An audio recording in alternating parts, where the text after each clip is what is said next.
Assalamualaikum warahmatullahi wabarakatuh.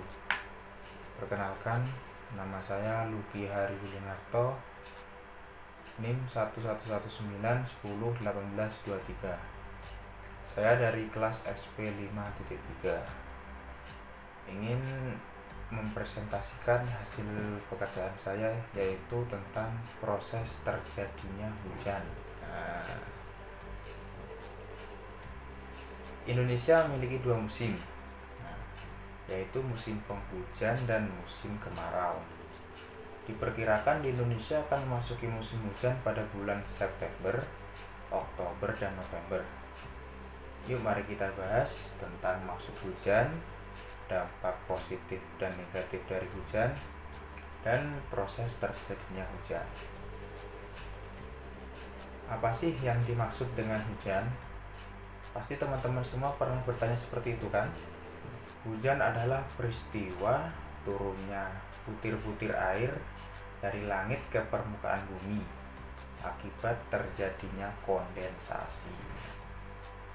Yang kita bahas dulu selanjutnya adalah dampak positif dari hujan.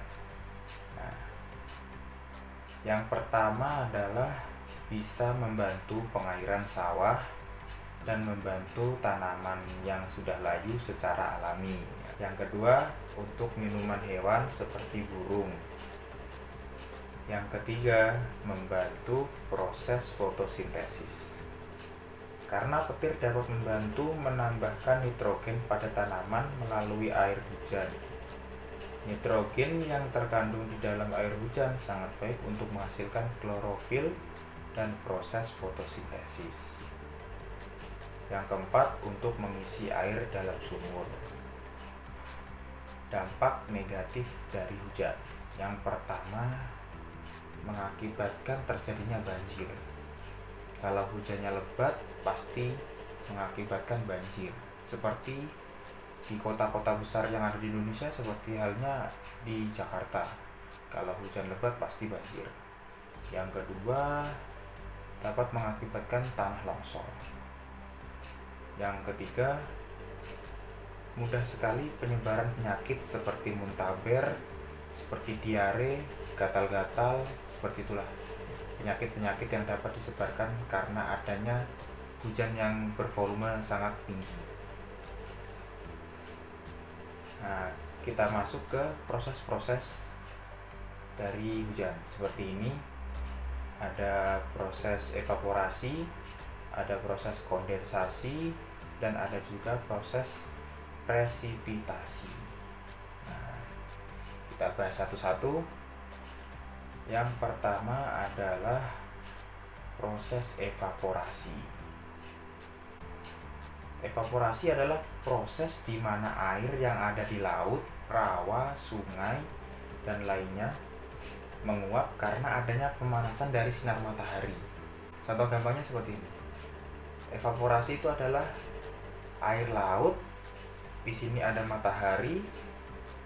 Karena panasnya matahari, air laut ini menguap ke atas. Itu yang dinamakan proses evaporasi. Yang kedua adalah proses kondensasi. Kondensasi adalah proses di mana berubahnya uap air di atmosfer menjadi partikel es yang sangat kecil di suhu yang rendah. Partikel es tersebut saling mendekat satu sama lain, sehingga akan mengumpal sebagai awan. Yang ketiga, proses presipitasi. Proses presipitasi adalah ketika terlalu banyak air yang terkondensasi, maka tetesan air di awan akan menjadi besar dan berat untuk menahan di udara sehingga jatuh sebagai hujan, salju, ataupun hujan es.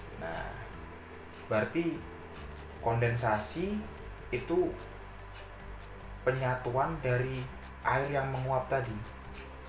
Air yang menguap itu menjadi satu, membentuk awan. Lalu setelah proses kondensasi, itu proses presipitasi.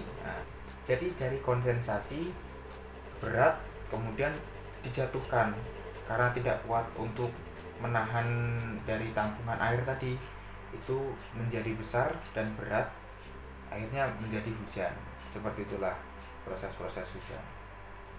Terima kasih kepada yang sudah menyimak apa yang saya sampaikan.